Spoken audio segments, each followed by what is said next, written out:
Hello everyone, it's me again. Today I will recap the movie Code 8 Part 1. Hands cutting steel pipes, building houses with thoughts. These mutants with innate abnormal abilities, their status is at the lowest position in society. In order to make a living, they can only rely on their body's superpowers. Every day they can only do the job of moving bricks, struggling to maintain life.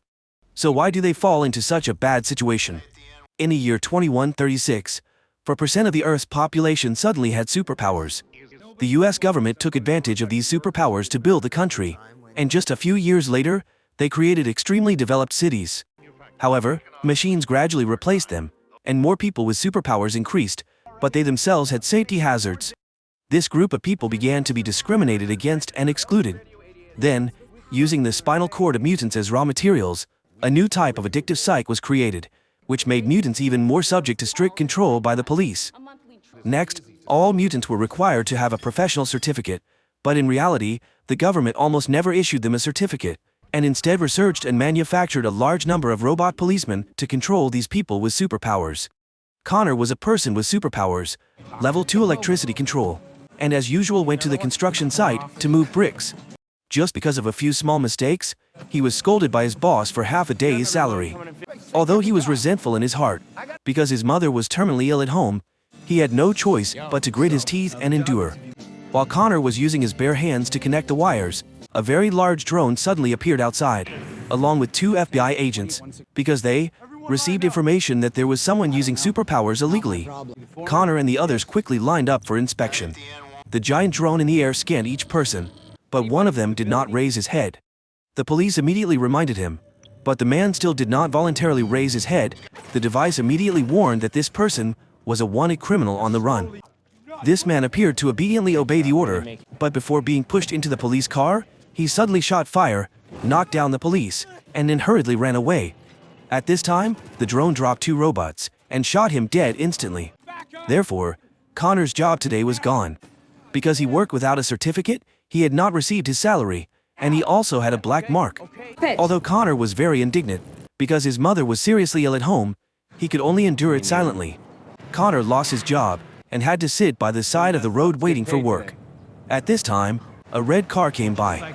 The man in the car asked, "Does anyone know how to discharge electricity?" Hearing this, everyone stood still and did not dare to move. A second in command of an illegal organization named Garrett saw Connor's ability to control electricity.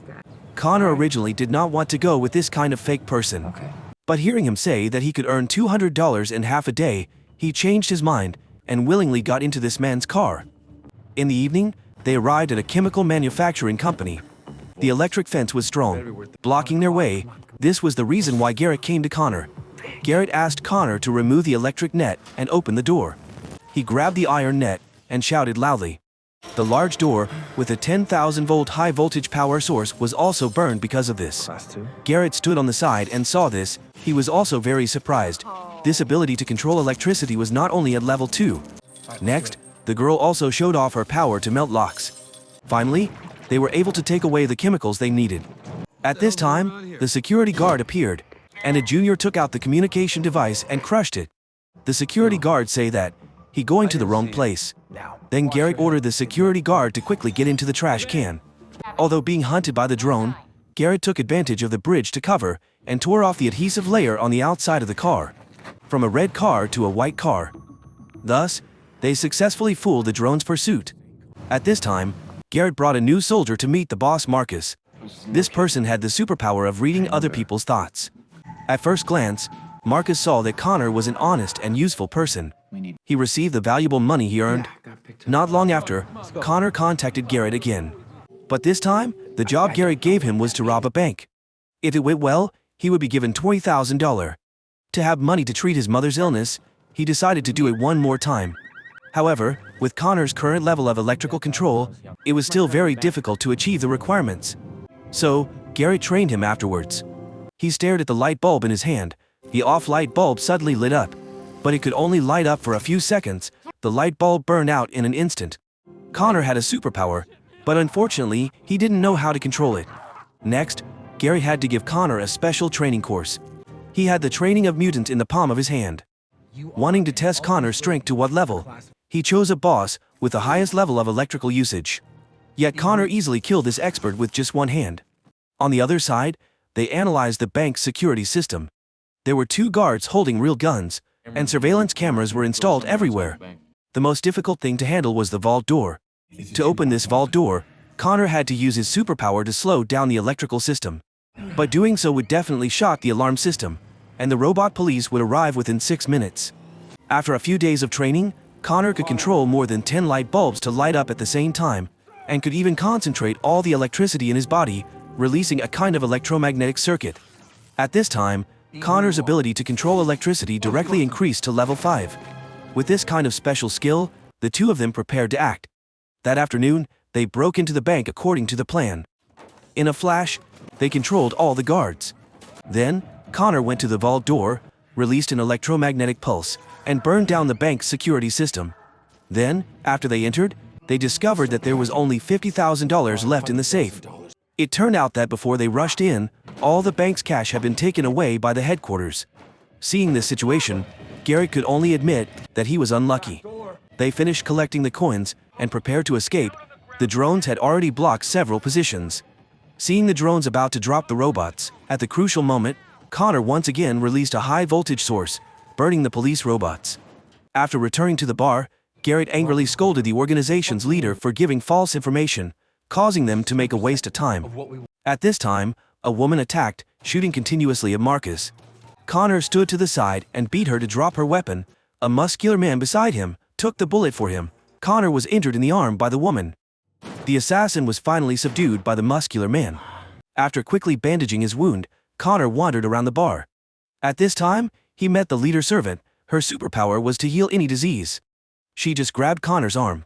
A flash of light, the wound that had been torn open earlier disappeared. It turned out that her superpower was healing. Seeing this, Connor had a reckless thought. The next day, he returned home, but found that his mother already knew about the crime he had committed.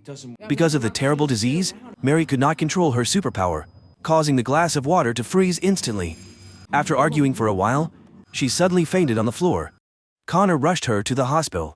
After examination, the doctor told him that her life was in danger and that she needed immediate surgery. Just as Connor was worrying about the cost of the surgery, 2 policemen, Park and Davis, came and took him to the police station.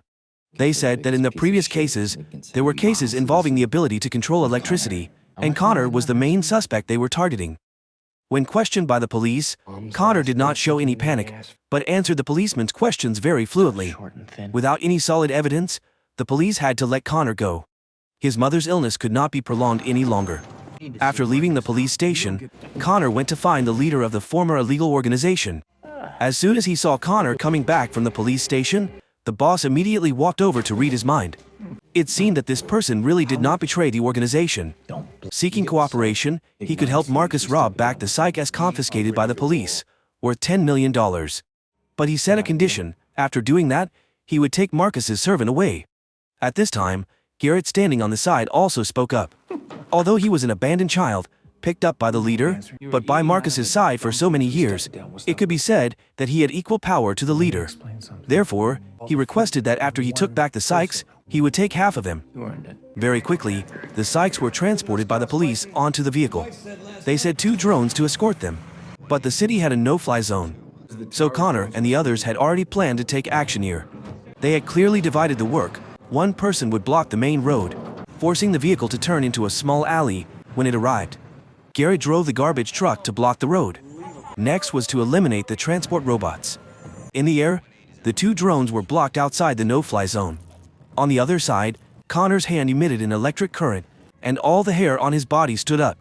A second later, he had blown away the robots standing around the vehicle. Seeing that scene, Garrett quickly pushed the 2 robots to the ground. Connor rushed over from one side, burning the power source in their bodies with his hand. Next, the Freddy went to the drug transport vehicle, used his hand to melt the door of the vehicle to create a hole, then threw tear gas inside. In a moment, the police officers in the vehicle could not bear the tear gas, opened the door and ran out. Freddy melted the handcuffs and took psych.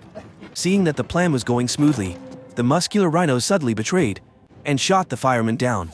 After that, the person said by Marcus started to shoot non-stop, causing Connor and Garrett to hide behind the vehicle, not daring to show their faces. It seemed that him was not satisfied with Garrett's greed. preparing to use force to punish him. At this time, the police also rushed in. The drone dropped the robot, quickly finishing off the two criminals. Connor and Garrett found the opportunity to quickly leave. If Marcus did not follow the rules, then don't blame them for being evil. The next day, he took the initiative to find Police Officer Davis and revealed to him the location of the leader of the organization. Connor hoped that both sides could cooperate, capture and wipe out this gang. In the blink of an eye, the police listened to the intelligence and surrounded the group in the bar. With the help of the alarm, the criminals under Marcus' command were quickly eliminated. But he had already escaped through the back door. At this time, Garrett caught up from behind, shot him to the ground, then used his superpower to kick the rhino's gun. Unfortunately, the level 5 muscle man next to him was really too strong. The two of them could only fight hand to hand. Garrett used his ability to control him, then Connor quickly rushed over and released an electromagnetic pulse to knock down the bald man. But he had a very strong self-healing ability. When Connor was about to be strangled to death, Garrett took a lightning rod and stabbed him. Only then could he be considered defeated. Looking at the leader falling to the ground, Garrett did not hesitate to twist his neck. Connor asked Nia to help him heal his mother, but she was confused and pulled up her sleeve. It turned out that her superpower was not to heal, but to transfer the location of other people's wounds onto her own body. He had worked so hard to get to this point, how could he easily ignore it? He forced the girl to use her superpower to heal his mother. At this moment, Connor's conscience arose. He did not want to use one life to exchange for another. In the end, his mother did not survive and passed away. After that, he also felt guilty, chose to turn himself in, and kept his promise to free Nia. Garrett also used the psych number to pay off the boss's debt. From now on, he would be the new boss of this city. Sometime after being released from prison, Connor visited his mother's grave. He promised that he would never use his superpowers for bad things again. The movie ends here. This is not only an entertaining action movie, but also reflecting important social issues. It encourages viewers to think about acceptance, compassion, and the choices we face in life. The movie leaves a strong impression and makes viewers look forward to the next part. If you find it interesting, please give me a like and a comment about this movie. Especially, please subscribe to the channel to follow my movie recap. See you again, my dear friends.